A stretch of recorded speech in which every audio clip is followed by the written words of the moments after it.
하나님의 말씀은 신약성경 요한복음 말씀 보겠습니다. 요한복음 6장 32절로 35절까지 말씀입니다.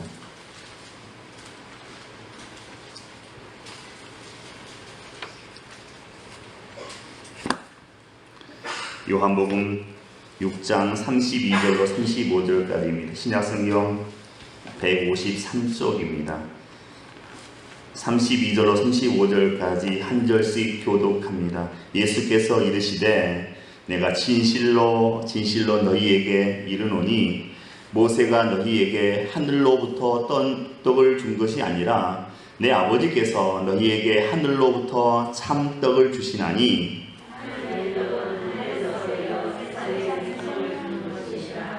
그들이 이르되 주여 이 떡을 항상 우리에게 주소서.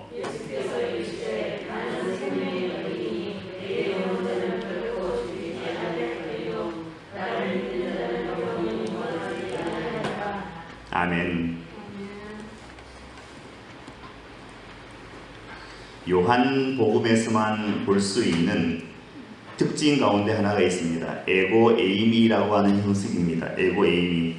이 에고 에이미라는 단어는 나는 무엇이다 라는 뜻입니다. 요한복음을 읽다 보면 나는 세상의 빛이다, 나는 양의 문이다, 나는 선한 목자다, 나는 부활이요 생명이다, 나는 길이요 진리요 생명이다, 나는 포도나무이다, 그리고 오늘 본문에 나는 생명의 떡이다 이렇게 말씀하시는 부분이 있습니다. 이것을 에고 에이미 형식이라고 합니다.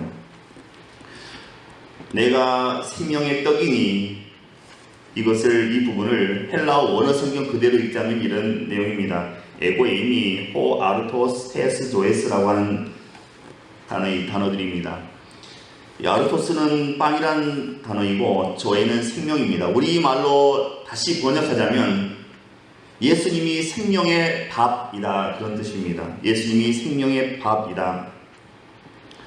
요한복음 기자는 이 사도 요한은 나는 생명의 떡이라는 말씀을 두 가지로 본문에 설명하고 있습니다. 하나는 예수님에게 오는 자는 줄이지 않는다는 것이며 또 다른 하나는 예수님을 믿는 자는 영원히 목마르지 않는다 하는 것입니다.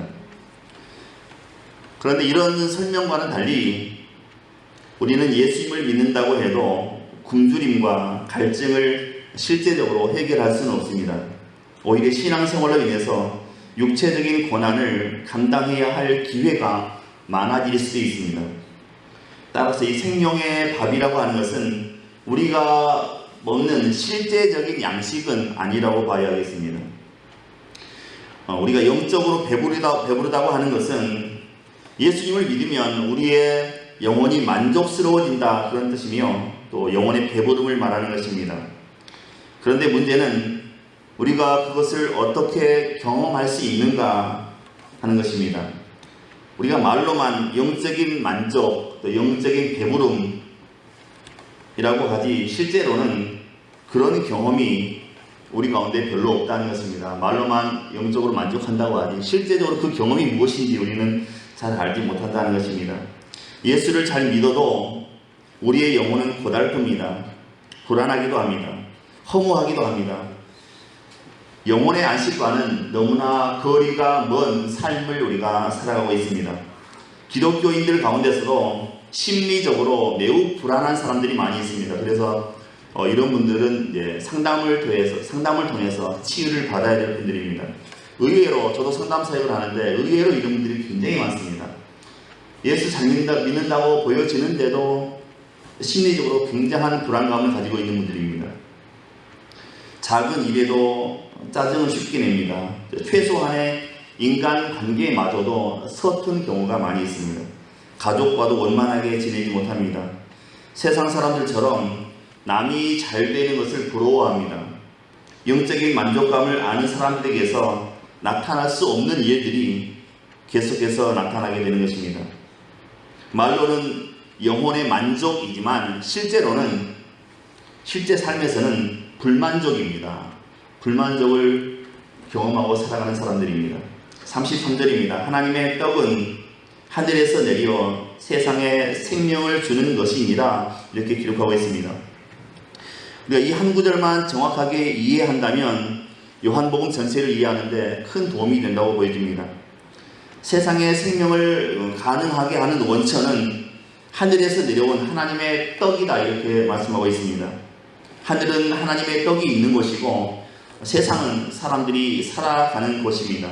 세상의 생명은 하늘에 의해서만 유지되어지고 또 보존되어지는 것입니다. 우리가 구약성경 출애굽기 16장에 나오는 만나와 메추라기 이야기에서 우리가 그 사실을 발견할 수가 있습니다. 오늘 본문에서도 사람들이 예수님께 그런 요구를 했습니다. 하늘로부터 내려왔던 그 만나와 같은 표적을 보여달라, 이렇게 요구한 것입니다. 16장 31절입니다. 우리 조상들은 광야에서 만나를 먹었나이다, 이렇게 얘기했습니다. 유대인들은 이 사건을 하나님의 표적이라고 그렇게 믿었습니다. 그들에게 있어서 이 만나는 하나님의 은총이었습니다. 하늘로부터 내려온 하나님의 떡, 생명의 밥이었습니다. 이런 표적을 갖고 있는 자신들의 그 역사를 이 유대인들은 자랑스러워했습니다. 하나님께서 친히 하늘 문을 열어서 우리에게 양식을 주신 그 사건을 유대인들은 매우 자랑스럽게 여겼습니다. 그것은 곧 하나님이 자신들과 함께 하신다는 가장 확실한 증거였기 때문입니다. 그런데 문제는 그런 신앙이 오래가지 못한다는 것입니다. 하나님께서 하늘문 열어서 양식을 아무리 내려주었지만 그것에 감사하는 신앙은 오래가지 못합니다. 그들은 그것을 표적으로 받아들이는 것이 아니라 그저 일정 기간 배불렀던 경험으로만 기억했다는 것입니다. 이런 일들은 그들의 역사에서 반복되었습니다. 그들이 애굽을 탈출할 때는 하나님을 찬송했지만 또 금방 쉽게 하나님을 잊어버리고 말았습니다. 광야 생활 가운데 이스라엘 백성들이 얼마나 자주 출애굽을 후회했는지 또 모세를 원망했는지 모릅니다. 그들은 애굽으로 돌아가고 싶어 했습니다. 정말로 돌아가고 싶어 했습니다. 가나안을 정복했던 순간에는 그들은 하나님을 찬송했습니다. 여호와 하나님 찬송 받으십시오, 그랬습니다. 그런데 얼마 가지 않아서 하나님을 잊어버리고 가나안 이방신을 섬기는 모습을 보이기도 했습니다.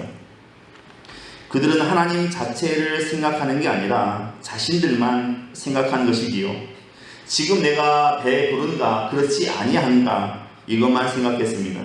배부르면 그것으로 만족하게 생각했고 배고프면 그것으로 불평했습니다. 하나님은 늘 백성들에게 있어서 뒷전이었습니다. 그래서 그들은 늘 배부르게 해줄 수 있는 어떤 영웅, 히어로를 원했습니다. 그런 사람이 속히 나타나기를 간절히 기대했습니다. 예수님 당시의 사람들이 예수님께 요구한 것도 이런 것이었습니다. 예수님께서 모세처럼 만나를 하늘에서 그런 양식을 하늘에서 내려주기를 기대했습니다. 그 사건이 바로 오늘 본문 바로 앞에 나오는 6장 1절에서 15절에 나오는 오병이어의 기적 사건입니다. 물고기 2마리와 보리떡 5개로 5,000명이 넘는 사람들이 실컷 먹고도 12광주리가 남았다고 성경은 기록하고 있습니다. 오늘날 현대인들도 우리에게 이런 정치가가 나와주기를 간절히 바라고 있습니다. 하지만 예수님께서는 우리에게 전혀 다른 양식을 지금 말씀하고 계십니다. 영생하도록 있는 양식, 그것입니다. 그 양식이 곧 생명의 밥입니다. 그 생명의 밥은 예수님이십니다. 예수님에게 오는 자는 줄이지 않으며 또 예수님을 믿는 자는 목마르지 않는다는 말씀이 여기에 해당되겠습니다. 예수님을 믿으면 참된 생명을 또 영원한 생명을 얻는다는 뜻입니다. 예수님께서는 오병이어로 모두가 배불리 먹은 그 사건에서 배부른 것에만 관심을 두지 말고 표적을 보라고 말씀하셨습니다. 광야의 만나 사건도 마찬가지입니다. 유대인들은 광야에서 만나를 먹은 것만 생각했습니다. 예수님은 그것이 어디서 왔는지 생각하라고 말씀하셨습니다. 배부리다 그 생각만 하지 말고 이것이 누구에게서 왔는지를 생각하라, 예수님은 말씀하셨습니다. 만나는 모세와 같은 민족 영웅이 하늘에서 내려준 것이 아니라 하나님께서 내려주신 것이다 하는 것입니다. 하나님의 구원이 임했던 것이고, 이것은 하나님의 행위였고 또 하나님의 전적인 개입이었습니다. 그 하나님은 오늘도 우리의 삶 속에 개입하고 계십니다. 문제는 우리가 이 배부른 것에 빠져서 그 사건을 놓친다는 것입니다. 그 하나님의 개입을 우리는 표적이라고 하는데 그 표적을 놓쳐버리고 있다는 것입니다. 광야 40년 동안 만나를 먹고 또 정확하게 한 달 동안 메추라기를 먹었습니다. 그런데 이스라엘 백성들은 감사하지 않았습니다. 왜 매일 만나만 주느냐고 투덜거리고 오망했습니다. 민수기 21장 5절에 보면 이 하찮은 음식을 우리가 싫어하노라 이렇게 하나님한테 고백하고 있습니다. 맛있다고 할 때는 언제고, 이제 와서 이스라엘 백성들은 이 만나를 가리켜서 그전 성경에는 박한 식물, 지금 개역개정에는 하찮은 식물이라고 그렇게 표현하고 있습니다. 하나님이 주신 건데 이렇게까지 이제 깎아내리는 겁니다. 먹고 마시는 문제가 해결되어도 더 근원적인 문제가 해결되지 않으면 우리 인간은 절대로 행복해질 수 없다는 것입니다. 결국에 이 출애굽 백성들은 그렇게 불평하다가 다 죽고 말았습니다. 다시 말해서 먹고 마시는 문제가 인생의 전부가 아니더라 라고 하는 것입니다. 인간의 근원적인 문제가 풀리지 않으면 절대로 행복해지고 만족할 수는 없는 것입니다. 아무리 좋은 음식 먹고 아무리 좋은 집에서 살고 아무리 좋은 것을 이 세상에서 누린다 할지라도 우리가 만족할 수는 없습니다. 우리 가운데 진정한 행복은 없는 것입니다. 어떤 분의 말처럼 정말 먹고 살기 힘들 때는 제대로 먹기만 해도 좋겠다 그렇게 생각을 했습니다. 이제 먹을만 하니까 집이 영 시원찮다고 생각합니다. 그래서 열심히 해서 집을 샀습니다. 집을 사고 나니까 이제는 차가 영 볼품없다 또 그렇게 얘기하는 분들이 있습니다. 만족함이 없습니다. 인생은 이렇게 계속되는 목마름이다 하는 것입니다. 먹고 마시는 문제가 인생의 전부가 아닙니다. 계속해서 우리 인생의 염려와 걱정은 우리에게 끊이지 않고 다가오게 되어 있습니다. 하지만 예수님과 교제하며 동행하는 사람은 그 가운데서도 만족함을 누릴 수 있는 것입니다. 우리 인간에게 있어서 가장 근원적인 필요는 영생입니다. 우리에게 가장 필요한 것은 영생입니다. 이 영생은 예수님 안에만 있습니다. 예수님과 교제하며 동행하는 사람은 영원한 생명의 그 확신 가운데서 만족함을 누리게 된다는 것입니다. 출애굽기 17장 3절에 보면 거기서 백성이 목이 말라 물을 찾음에 그들이 모세에게 대하여 원망하여 이르되 당신이 어찌하여 우리를 애굽에서 인도해 내어서 우리와 우리 자녀와 우리 가축이 목말라 죽게 하느냐 이렇게 백성들이 말하고 있습니다. 시편 107편 5절에는 줄이고 목이 말라 그들의 영혼이 그들 안에서 피곤하였도다 이렇게 기록되어 있습니다. 우리가 세상을 살아가면서 우리 실존의 가장 큰 문제는 이 목마름과 굶주림이다 하는 것입니다. 이것은 아브라함으로부터 쫓겨났던 하갈과 이스마엘이 겪었던 일입니다. 또 출애굽한 이스라엘 백성들이 광야에서 겪었던 문제가 바로 이 문제입니다. 이 목마름과 굶주림은 또한 현대를 살아가는 우리들에게도 다가오는 누구나 겪게 되는 실존의 위기입니다. 하나님은 생존의 위기 앞에 놓여있는 아브라함의 첩 하갈과 또 그의 아들 이스마엘을 구원해 주셨고 이스마엘을 그 가운데서 살려주셨습니다. 이렇게 목마름과 굶주림을 해결해 주신다고 하는 것은 위기의 상황에서 우리를 늘 건져주실 수 있다 그런 얘기가 되겠습니다. 본문 35절에 보면 예수께서 이르시되 나는 생명의 떡이니 내게 오는 자는 결코 줄이지 아니할 터이요 나를 믿는 자는 영원히 목마르지 아니하리라 이렇게 말씀하고 있습니다. 구약성경 창세기에서 하갈과 이스마엘이 그리고 광야의 이스라엘 백성을 목마름과 굶주림에서 구원하신 그 하나님은 오늘도 예수를 믿는 우리들에게 이런 은혜를 베풀어 주신다는 것입니다. 그렇다면 하나님은 어떻게 구원받은 백성들이 영원히 목마르거나 굶주리지 않도록 해주시는가? 그것은 신약성경의 표현에 따르면 예수님 자신이 바로 우리에게 생명의 떡이 되어주신다 하는 것입니다. 예수님을 믿어 하나님의 자녀가 된 사람들은 계속해서 예수님을 통해서 돌보심을 받게 되는 것입니다. 필요한 것을 공급받게 되는 것입니다. 요한복음 기자는, 요한 사도는 예수님을 생명이라고 그렇게 표현했습니다. 그런 표현들은 신약성경 곳곳에 나오고 있습니다. 나사로가 죽었을 때 예수님께서 그 가정을 신방하셨습니다. 그리고 마르다에게 이렇게 말씀해 주셨습니다. 요한복음 11장 25절 26절입니다. 나는 부활이요 생명이니 나를 믿는 자는 죽어도 살겠고 무릇 살아서 나를 믿는 자는 영원히 죽지 아니하리니 이것을 네가 믿느냐, 이렇게 말씀하셨습니다. 예수를 믿는 사람들도 사실은 다 죽습니다. 먹지 않으면 배가 고프고 또 병들면 고통스럽습니다. 실직을 하거나 사업이 안 되면 불안하기도 합니다. 그런데도 예수를 믿으면 배고픔도 없고 갈증도 없다고, 생명으로 충만하다고 그렇게 말할 수 있겠습니까? 우리는 여기서 말하는 이 생명이라고 하는 것이 육신의 문제가 아니라 영혼의 문제라고 하는 것을 다 알고 있습니다. 영혼이 배부르면 우리의 다른 삶의 조건이 어렵더라도 삶이 풍요로워지는 것입니다. 하지만 반대로 우리의 영혼이 빈곤하다면 삶의 조건이 아무리 화려해도 우리의 삶은 피곤할 수밖에 없다는 것입니다. 예수님은 우리에게 나는 생명의 떡이다 이렇게 말씀하셨습니다. 영어 성경에는 I am the bread라고 되어 있습니다. 빵으로 되어 있습니다. 유대인들은 빵을 둥글게 구워 먹었습니다. 가운데 구멍이 뚫린, 우리는 그 빵을 베이글이라고 하죠. 이런 빵을 유대인들은 많이 먹었습니다.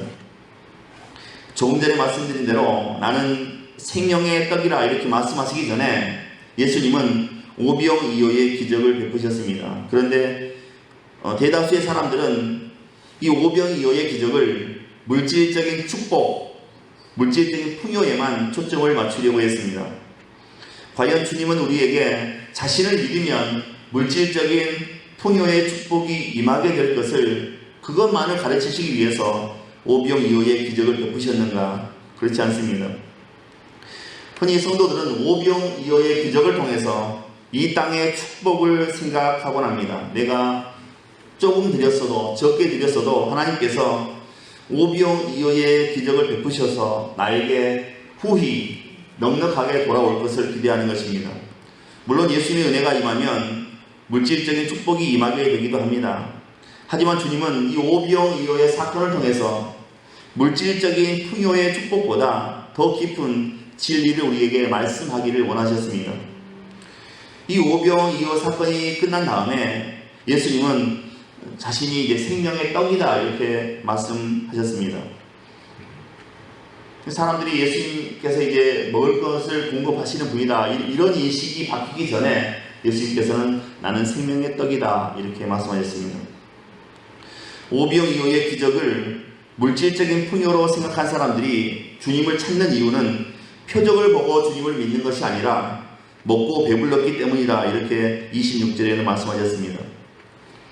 이어서 물질적인 양식은 얼마 못 가서 썩게 되기 때문에 인자가 주는 양식을 위해서 일하라 이렇게 말씀하십니다. 그러자 사람들은 그렇다면 하나님의 일이 도대체 무엇입니까? 물었습니다. 예수님께서 대답하십니다. 29절에 하나님께서 보내신 자, 곧 예수 그리스도를 믿는 것이 하나님의 일이다 이렇게 예수님은 말씀하셨습니다. 어려우시죠? 잠시 쉬어가겠습니다.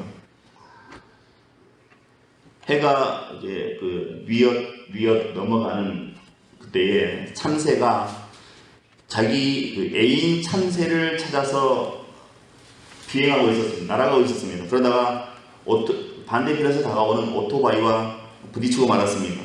그리고 참새가 떨어져서 그만 기절하고 말았습니다. 이때 마침 이곳을 지나가던 그 행인이 이 참새를 주워다가 자기 집에 데려가서 치료도 해주고 그 새장 안에 넣어놓고 모이도 안에 주었습니다. 넣어놨습니다. 한참이 지나서 참새가 이제 기절했다가 깨어났습니다. 자기가 보니까 새장 안에, 철창 안에 갇혀있는 겁니다. 그러니까 참새가 이렇게 얘기했습니다.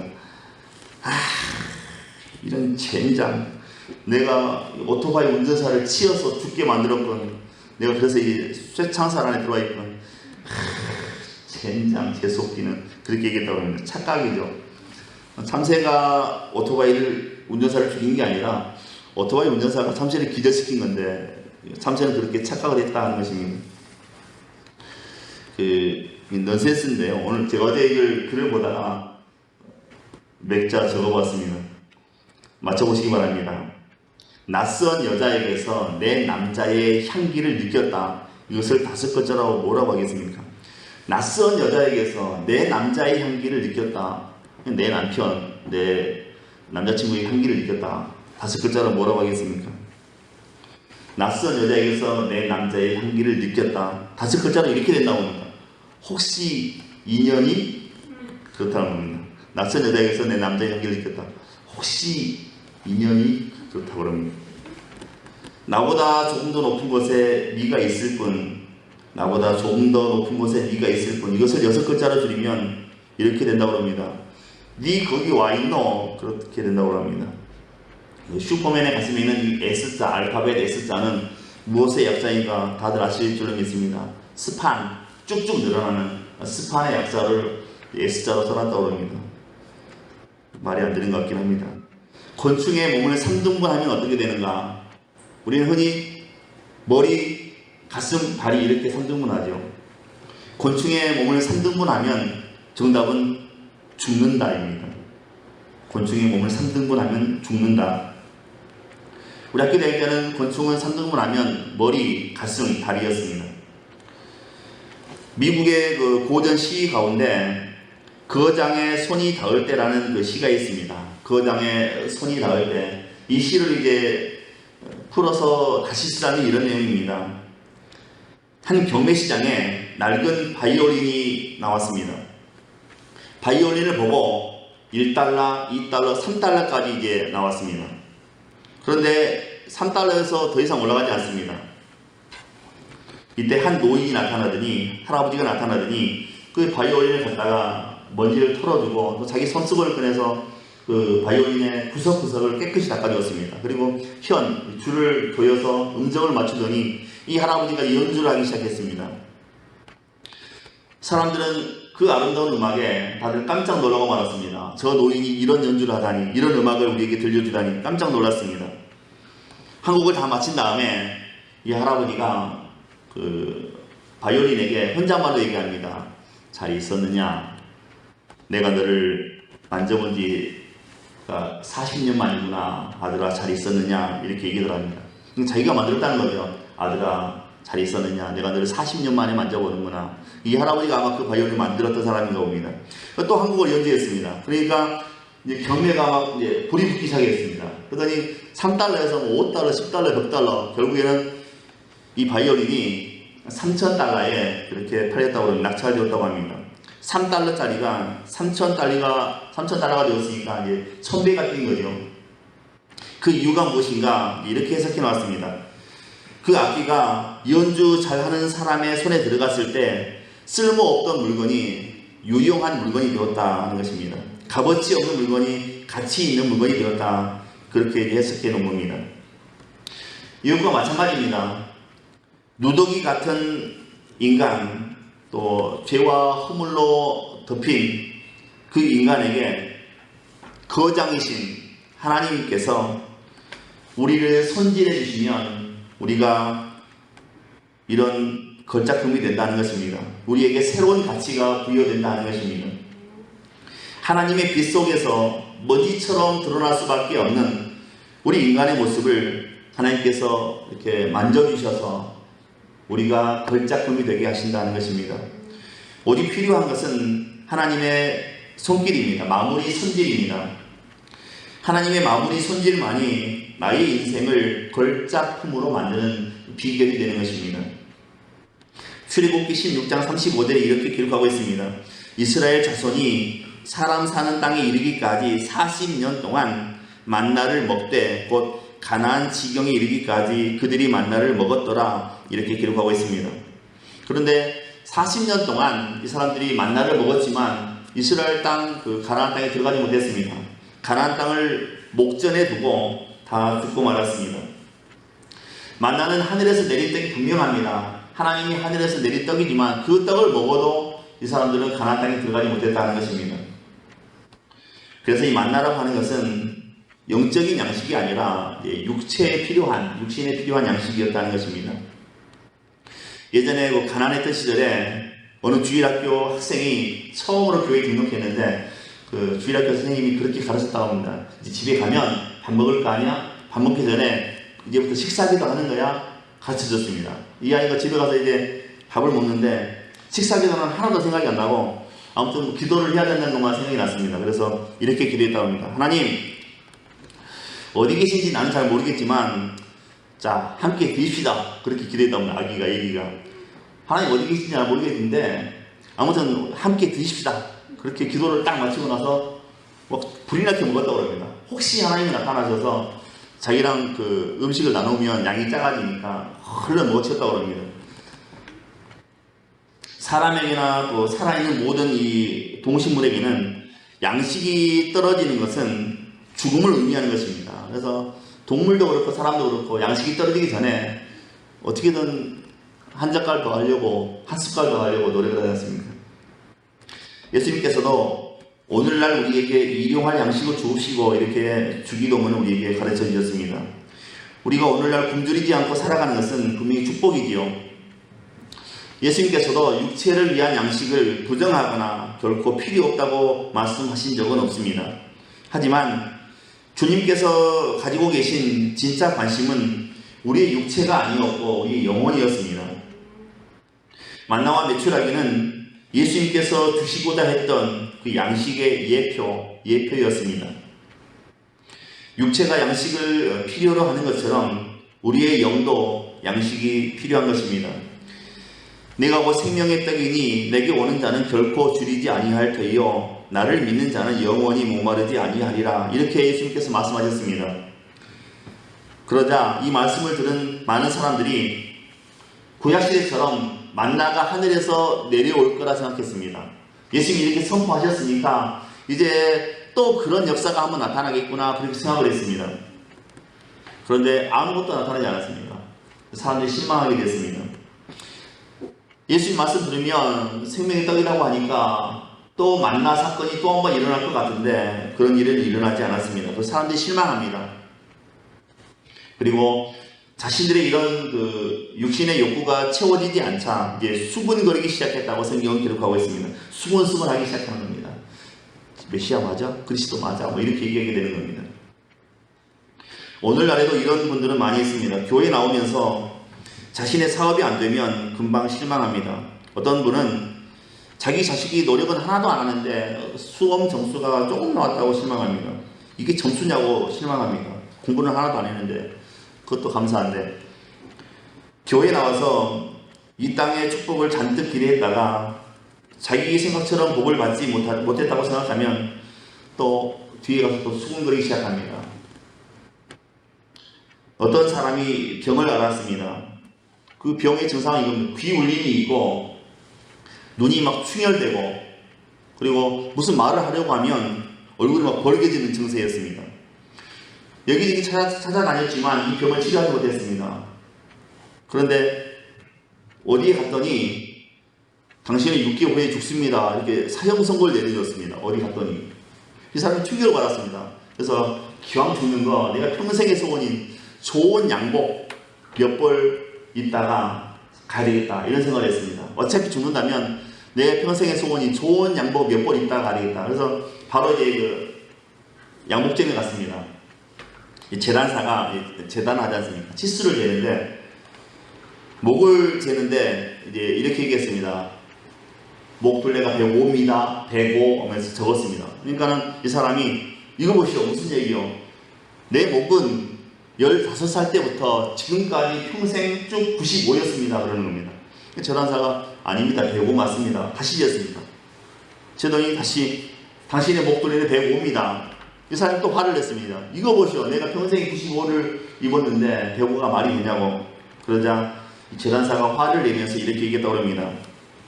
당신이 지금처럼 95 사이즈를 계속 입으면 귀 울림이 생기고 눈이 충혈될 것이고 당신이 말만 조금 해도 얼굴이 붉어질 것입니다. 이렇게 얘기했다고 합니다. 이 사람이 앓고 있던 병의 원인은 바로 여기에 있었던 것입니다. 너무 꽉 조이는 옷, 이것이었습니다. 인간의 모든 문제에 대한 그 해결책, 인간의 인생의 모든 문제에 대한 해결책은 바로 예수 그리스도입니다. 그래서 저도 예전에 신학생 때 그 책상 머리 앞에 이런 문장을 적어놨습니다. Jesus is the answer. 예수가 답이다. 이런 글을 써놓게 됐습니다. 우리 인생의 모든 문제의 해답은 바로 예수 그리스도이십니다. 우리가 진정으로 회개하고 예수 그리스도를 믿고 순종하면 모든 문제의 그 해결의 길이 열려지게 된다는 것입니다. 어제 설교 준비하면서 이 본문과 맞는 그 예가 뭐가 있을까 생각하다가 사르밧 과부를 생각했습니다. 사르밧 과부가 이제 아들과 단둘이 살지 않습니까? 찢어지게 가난합니다. 아주 그냥 가난해도 이렇게 가난할 수가 없습니다. 잘 살기 위해서 몸부림쳤지만 이 사르밧 과부는 가난을 떨쳐버리지 못했습니다. 그런데 엎친 데 덮친 격으로 어느 날 하나님의 선지자가 찾아왔습니다. 오자마자 하는 얘기가 나 먹을 것 좀 대접해라 이런 요구였습니다. 정말 어이없었습니다. 젊은이들 말로 하자면 어이상실입니다. 찌저리게 가난한 집에 와서 밥을 채러 오라니 이게 말이 되겠습니까? 그런데 선지자가 이제 과부에게 얘기하지 않습니까? 나를 대접하면 이 가뭄이 지나기까지 3년 6개월 동안 양식이 끊어지지 않을 것이다. 그렇게 얘기를 합니다. 그런데 이 과부가 이걸 또 믿습니다. 이걸 또 아멘하고 받아들이지 않습니까? 그래서 그 정말 한 움큼 남은 그 조그만 밀가루 이걸 가지고 떡을 만들어서 선지자에게 먼저 대접을 했습니다. 성경이 기록하기를 3년 6개월 동안 그 집에 양식이 떨어지지 않았다. 오히려 풍족하게 되었다. 이렇게 우리에게 가르쳐주고 있습니다. 우리가 예수님을 생명의 떡으로 믿으면 우리에게도 이런 그 동일한 은혜가 나타나게 되는 것입니다. 사르밧 과부가 겪었던, 누렸던 그 은혜가 우리에게도 나타나게 되는 것입니다. 말씀을 정리하겠습니다. 오직 예수님만이 우리 삶에 만족을 주실 수 있습니다. 사람들은 마음의 공허함을 채우기 위해서 온갖 형태의 다양한 것들을 실증 나도록 즐기고 있습니다. 하지만 그러면 그럴수록 더 공허해진다고 합니다. 세상 것들 다 즐겨도 즐기면 즐길수록 더 공허함을 느낀다고 합니다. 그런 사람들을 향해서 예수님은 이런 헛된 시도를 멈추고 예수께로 나오라 말씀하시는 것입니다. 예수님을 믿을 때에야 비로소 사람들이 참된 만족을 얻기 때문입니다. 예수님이 없는 세상 사람들은 세상적으로 많은 것을 소유하고 누릴지라도 참된 만족을 알지 못합니다. 결국에는 허무와 절망, 불행, 좌절, 불안, 두려움 등에 쌓여서 살아가게 마련입니다. 그리고 결국에는 비참한 마지막을 맞이하게 되는 것입니다. 하지만 예수님께로 오는 사람들에게는 참된 만족과 기쁨이 그 안에 넘치게 되는 것입니다. 오늘 35절에 나는 생명의 떡이니 내게 오는 자는 결코 줄이지 아니할 터이요 나를 믿는 자는 영원히 목마르지 아니하리라. 이렇게 예수님 말씀하십니다. 세상 가운데서 우리가 무엇을 찾겠다고 바둥거리지 말고 예수님 앞에 나와서 예수님께 구하면 예수의 사람이 되면 사르밧 과부처럼 우리의 모든 필요는, 우리의 모든 필요한 은혜는 채워지게 된다 하는 것이 오늘 본문의 말씀입니다. 이런 은혜가 저와 여러분 모두에게 있어지기를 주님의 이름으로 축원드립니다. 기도합니다. 은혜로우신 하나님, 이 시간 우리들에게 하나님 은혜에 더하여 주옵소서. 내 일생을 살아가면서 생명의 떡 되시는 예수님 붙잡고 날마다 흔들림 없이 나아갈 수 있도록, 그래서 반드시 승리하고 반드시 주님의 은혜와 축복을 받아 누리는 우리의 모두의 삶이 될 수 있도록 도우시고 축복해 주옵소서. 믿고 감사하오며 예수 그리스도 이름으로 기도하옵나이다. 아멘.